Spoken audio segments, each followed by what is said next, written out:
అయ్యా గరికపాటి గారు, జపాన్ దేశంలో బడి పిల్లలకు ఎసొంటి తిండి పెడుతున్నారో చూడుండ్రి గురువు గారు. ఈ వీడియో చూపించడానికే మాకేం మొహమాటం లేదు పండితులు గారు. మన కాడ గుడ్డు పెడితేనే శోభనం కొడుకుల తీరుగా పిల్లలు మంచం ఎక్కి కూసుంటే, జపాన్ దేశంలో పిల్లలకు మటన్ చికెన్ పెడుతున్నారు. మరి వీళ్ళేం కావాలి? గణపాటి గరికపాటి గారు, శోభనం కొడుకు కంటే ఇంకింత ఎక్కువనే కావాలి కదా పంతులు గారు. కానీ జపాన్ దేశంలో పెడుతున్న తిండి తిన్న పిల్లలు శాస్త్రవేత్తలు అవుతున్నారు. ప్రపంచానికి పాఠాలు నేర్పుతున్నారు. ఒక్క గుడ్డే కాదు, పంచభక్ష పరమణాలు పెడుతున్నారు. అది కూడా ఎంత పద్ధతిగా పెడుతున్నారో చూడుండ్రి.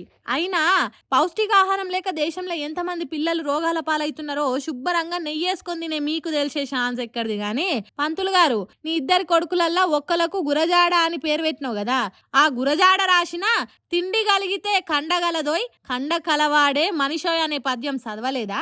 చదివిన మతిల లేదా? ఉన్నా మతి తప్పినవా? నీ ఎకిలి మాటలు, బడుగు జీవుల బతుకులను ఎక్కిరిచ్చే మాటలు ఎప్పుడు మర్చిపోతారు సారు?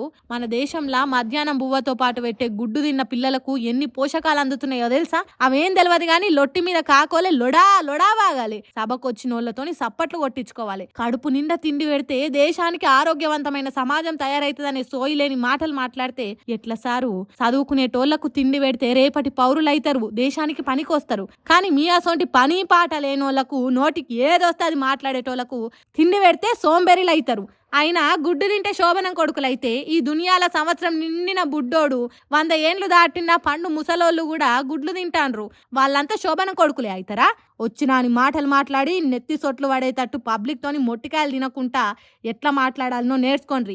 ఎక్కడికన్నా క్లాసులకు పోయొచ్చి మళ్ళా ఫ్రెష్గా ప్రవచనాలు మొదలు పెట్టుండ్రి. అట్లా కూడా కాకుంటే దునియా దేశాలలో చదువుకునే పిల్లలకు ఎసొంటి తిండి పెడుతున్నారో చూసి జరంత లోక జ్ఞానం పెంచుకొని మాట్లాడుండ్రని అంటుర్రు.